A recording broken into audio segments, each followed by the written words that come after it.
नहमदुहु व नुसल्ली अला रसूलिल करीम अम्मा बाद फ़ौज़ बिल्लाहि मिनश शैतानिर रजीम बिस्मिल्लाहिर रहमानिर रहीम रब्बि इश्रह ली सदरी व यस्सिर ली अमरी वहलुल उक़दतम मिन लिसानी यफ़क़हू क़ौली।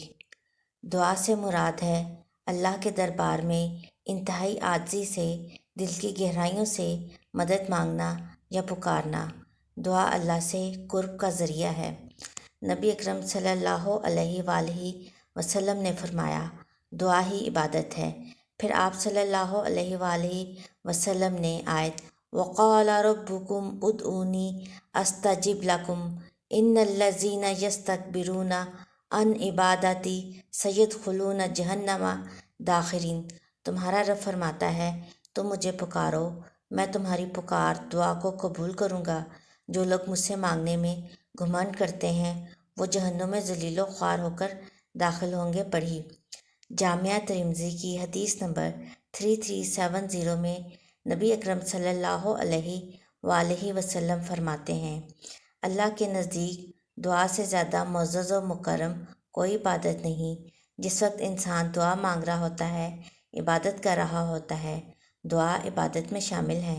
अल्लाह ताला फरमाते हैं, वक़ाला रब्बुकुम उदऊनी अस्तजिब लकुम, और तुम्हारा रब फरमाता है, तुम मुझे पुकारो, मैं तुम्हारी दुआ को कबूल करूँगा। जब इंसान किसी मुश्किल या परेशानी में होता है तो वो दूसरों से कहता है, मेरे लिए दुआ करो, तो दूसरे लोग क्या करते हैं, अल्लाह और बंदे के दरमियान में दुआ मांगने के लिए पीरों को लाते हैं, और पीर क्या करते हैं, दुआ मांगने के लिए पैसे लेते हैं। लोग मज़ारों पर मदद मांगने के लिए जाते हैं। ये क्या है? ये सब शिर्क है। अल्लाह के अलावा किसी और से मदद मांगना शिर्क कहलाता है।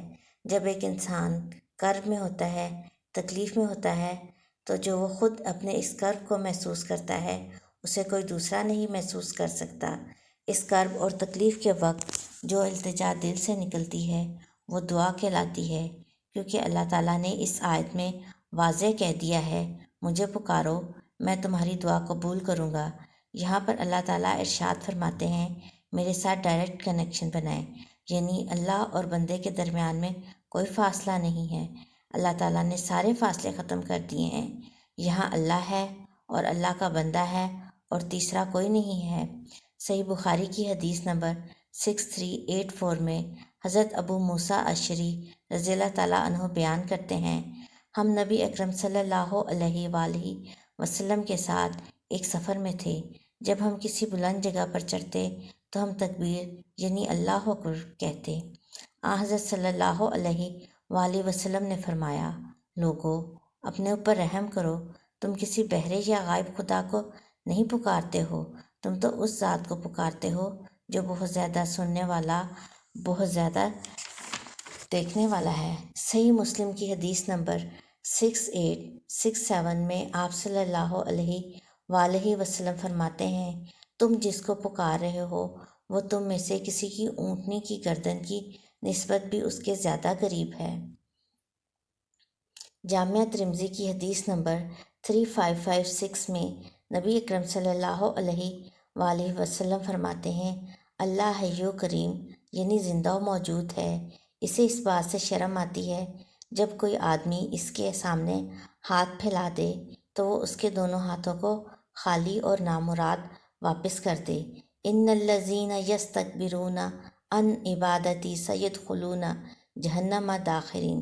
जो लोग मुझसे मांगने में तकब्बुर करते हैं वो जहन्नुम में ज़लीलो ख्वार होकर दाखिल होंगे। दुनिया से मांगने वालों का ये असूल है, हम एक मर्तबा मांगेंगे तो वो हमें दे देंगे, हम दूसरी दफ़ा मांगेंगे तो वो हमें दे देंगे, लेकिन जब हम तीसरी दफ़ा मांगेंगे वो हमसे नाराज़ हो जाएंगे या इनकार कर देंगे, क्योंकि दुनिया के इंसानों के पास तो वसाइल कम है। तीसरी मर्तबा उन्हें देने के लिए उनके पास कुछ होगा ही नहीं।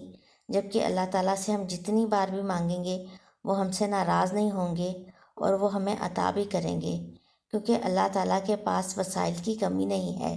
जब से ये दुनिया कायम हुई है, अल्लाह ताला इंसानों, जानवरों, परिंदों की हर ज़रूरियात को पूरा कर रहे हैं और अल्लाह ताला के ख़जानों में कोई कमी भी नहीं है।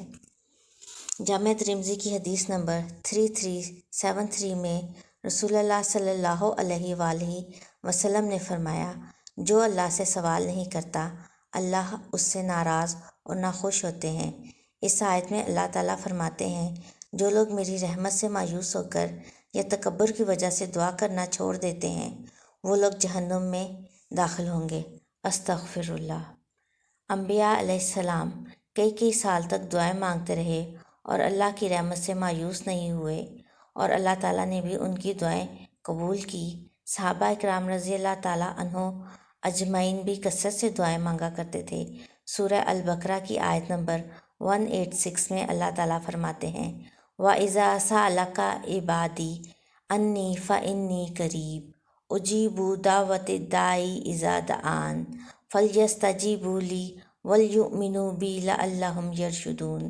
اور جب میرے بندے آپ سے میرے بارے میں سوال کریں تو کہہ دیجئے، بے شک میں قریب ہوں، میں پکارنے والے کی پکار کا جواب دیتا ہوں۔ جب وہ مجھے پکارے تو ان کو بھی چاہیے کہ میرا حکم مانیں اور مجھ پر ایمان رکھیں تاکہ وہ ہدایت پائیں۔ ایک اعرابی نے آپ صلی اللہ علیہ وآلہ وسلم سے سوال کیا کہ آپ صلی اللہ علیہ وآلہ وسلم ہمیں بتائیں، ہمارا رب قریب ہے یا دور؟ اگر ہمارا رب قریب ہے تو ہم سرگوشی سے بات کریں، اگر ہمارا رب ہم سے دور ہے تو ہم اونچی آواز میں بات کریں۔ اس پر حضور صلی اللہ علیہ وآلہ وسلم خاموش رہے یہاں تک کہ یہ آیت نازل ہوئی، وَإِذَا سَأَلَكَ عِبَادِي أَنِّی فَإِنِّی قَرِیبٌ۔ اور جب میرے بندے میرے بارے میں سوال کریں تو ان سے کہہ دیجئے کہ میں تو ان کے قریب ہوں، اور بندوں کو بھی چاہیے کہ وہ صرف مجھ سے مانگے کیونکہ میں ہی ان کی مشکلات کو حل کر سکتا ہوں۔ اجیب دعوت الداعی اذا دعانی، میں پکارنے والے کی پکار کا جواب دیتا ہوں، اور جب بندہ صرف میرے آگے یکسو ہو کر فریاد کرتا ہے تو میں نہ صرف اپنے بندے کی فریاد سنتا ہوں بلکہ جواب بھی دیتا ہوں۔ فَلْيَسْتَجِیبُوا لِی وَلْیُؤْمِنُوا بِی لَعَلَّہُمْ یَرْشُدُونَ۔ یہاں پر اللہ تعالیٰ اپنے بندوں سے کہہ رہے ہیں، جب میرے بندے مجھے پکاریں تو میں ان کی پکار کا جواب دیتا ہوں، تو انہیں بھی چاہیے مجھ پر ایمان لائیں اور مجھ پر کامل بھروسہ کریں اور میرے بتائے ہوئے طریقوں کے مطابق زندگی گزاریں تاکہ وہ کامیاب ہوں اور ہدایت یافتہ ہوں۔ جب ہم اللہ تعالیٰ کے بتائے ہوئے طریقوں کے مطابق زندگی گزاریں گے تو ہم راہ ہدایت پر چلیں گے، اور جب ہم راہ ہدایت پر چلیں گے تو ہم اللہ تعالیٰ کا قرب حاصل کریں گے، اور اللہ تعالیٰ کا قرب حاصل کرنے کے بعد ہماری دعائیں قبول ہوں گی۔ صحیح بخاری کی حدیث نمبر 6502 میں حضرت ابو ہریرہ رضی اللہ تعالیٰ عنہ روایت کرتے ہیں، اللہ تعالیٰ نے فرمایا، میرا بندہ جن عبادتوں سے میرا قرب حاصل کرتا ہے اور کوئی عبادت مجھ کو اس سے زیادہ پسند نہیں ہے جو میں نے اس پر فرض کی ہے، یعنی فرائض مجھ کو بہت زیادہ پسند ہیں، جیسے نماز، روزہ، حج، زکوٰۃ، اور میرا بندہ فرض ادا کرنے کے بعد نفل عبادتیں کر کے مجھ سے اتنا قریب ہو جاتا ہے کہ میں اس سے محبت کرنے لگ جاتا ہوں۔ پھر جب میں اس سے محبت کرنے لگ جاتا ہوں تو میں اس کا کان بن جاتا ہوں جس سے وہ سنتا ہے، یعنی وہ اپنے کانوں سے صرف نیکی کی باتیں سنتا ہے، تو میں اس کی آنکھ بن جاتا ہوں جس سے وہ دیکھتا ہے، یعنی کہ اس کی آنکھیں صرف نیکی کا کام دیکھتی ہیں۔ میں اس کا ہاتھ بن جاتا ہوں جس سے وہ پکڑتا ہے، یعنی کہ وہ اپنے ہاتھوں کا استعمال صرف نیکی کے کاموں میں کرتا ہے۔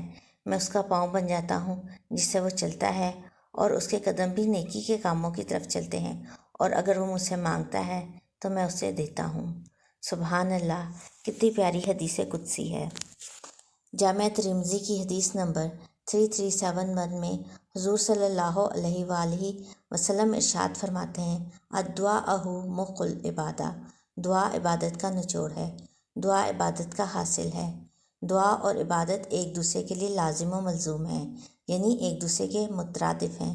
اللہ تعالیٰ ہم سب کو سچے دل سے دعا مانگنے کی توفیق عطا فرمائے، آمین۔ سبحانک اللہم و بحمدک، اشہد ان لا الہ الا انت، استغفرک و اتوب الیک۔